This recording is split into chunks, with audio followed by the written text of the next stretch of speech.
Hello, and welcome to 1851 Franchise's latest series featuring military veterans who became great franchisees. My name is Erica Inman, and today I am joined by Michael King, School of Rock franchisee. How are you doing today, Michael? Doing great. Thanks for having me. Awesome. Thank you for coming. So let's start by hearing a little bit about your story and your background. So how does military service play into your history? And what was the journey from military to entrepreneurship? Yeah, so born and raised in Texas, Dallas-Fort Worth area. Out of high school, joined the Navy. Decided to join the Navy.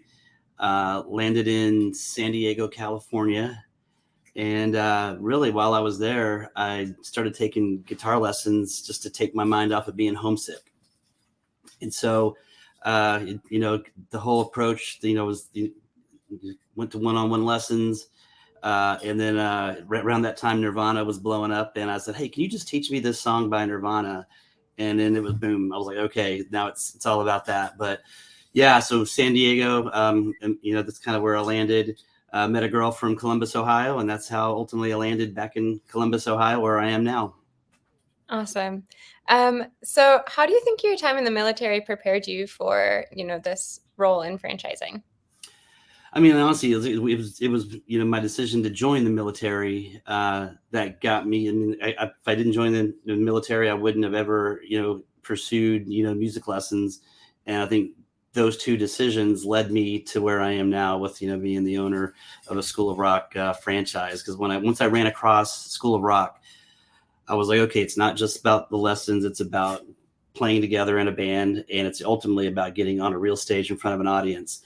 And so when I saw that, I'm like, okay, that's something I think I can get behind. So it was just, fortunate to, a decision I made a long time ago has definitely had an impact, years later. And here I am, kind of daughter's graduated out of the house. And so this is kind of my second phase, in my first time to run my own business. So I'm like, I'm doing something that I love. And, again, I see the impact that we have on students that come in, because like you have no idea who's going to walk through the door, but you see, those kids or even adults that come in, put in the work, and they just blossom. So it's very rewarding. That's awesome. Can I ask how long you served for as well? 4 years. Yep. 1989 to 1992. Very cool. So, I mean, you talked a lot about just like the joy that School of Rock brings to people, but what's your favorite thing about the brand? I mean, honestly, because I'll give you a little bit of backstory of how I even stumbled across School of Rock. Because I had a coworker of mine him and his brother had decided to open up a couple of Dunkin' Donuts franchises, and I was like, I don't want to. Didn't want to do that, but I'm like, let me just go scan franchises, and right, and on your franchise sites, there's all kinds of ways to slice and dice, kind of what kind of business you might want to do. And honestly, all I really did is I clicked on veteran friendly.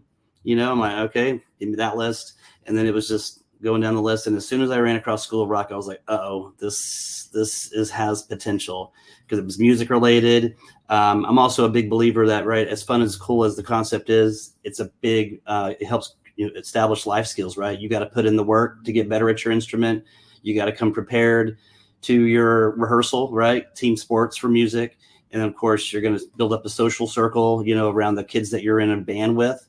And then, of course, you got to get on stage, right? And so you got to have that, build up that confidence and courage to get on stage. So all those things will help them, well beyond music. But then if we can plant the seed of music and have a lifelong hobby along the way, even better. Yeah, that sounds really rewarding to, instill all those skills. Looking at your franchise journey so far, what are you most proud of? Well, so it'll be 5 years in August that we've been open, and it's kind of crazy because when you open a business, right, you're like, okay, I have a vision, right? You're going to be all in, but you're like, man, where am I going to find staff, right? The right people and the right seats. So it's been really rewarding to kind of build a business. We've been part of the community for 5 years now. We've got a great staff. Got great people in running the music side, great people running the front desk, and those are two key pieces. But we're also got really great staff that are those individual instructors. So it's been really rewarding to kind of build something from the ground up, but then have the team that can really can pull it off. And of course, we gig all around town. So, we're really proud of the product that we present to the public, right? Because that's what draws people into the school. They're like, man, I want to do that. I want my kid to do that. And so it's been crazy. The other crazy thing about it is we opened up in August of 2019. So we opened up 6 months before the pandemic. And so, of course, when I opened, I had no idea that the pandemic was right around the corner. And we got up to a nice enrollment, by March of 2020. And I'd say by June, July of 2020, we were at like a third of our enrollment. So it was, people are leaving, staff's not getting, they're not getting hours. So we made it through it. So I'm really proud that we were able to kind of wade through those rough waters, but now we're bigger and better than we were pre-pandemic. So, but yeah, it's I'll say too, again, I mentioned it before, this is my first time to run my own business. And so you basically live your business, right? You're really never off, right? You gotta, even when you leave, you locked up the doors at the end of the day, you're like, okay, what do I got to do tomorrow? Or how do I deal with this situation? So, but that's what you sign up for when you sign up to be a franchise, right? You have a system that you're a successful template of a business model, but you still have to put in the effort to, get it going, find the right people. So that's been really rewarding, is to find the right people and find the people that want to come here every day and help kind of change kids' lives. Yeah, definitely.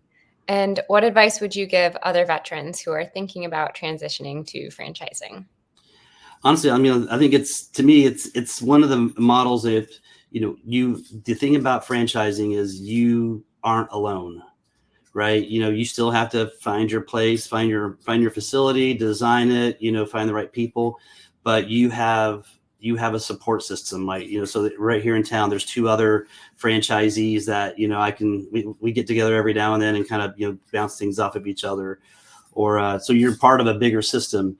So, but I'd say before I opened this franchise, I had always wondered what I wanted to run my own business. I just didn't know what I would be passionate about. And I was very fortunate to find something that I was like, once I found School of Rock, I'm like, all right, this is a no-brainer. There's no other business I would rather open except this kind of business. I wouldn't have this kind of passion and energy for a food place or a dry cleaners or something like that. So my advice is find something you're passionate about and go all in, because it's going to be very rewarding.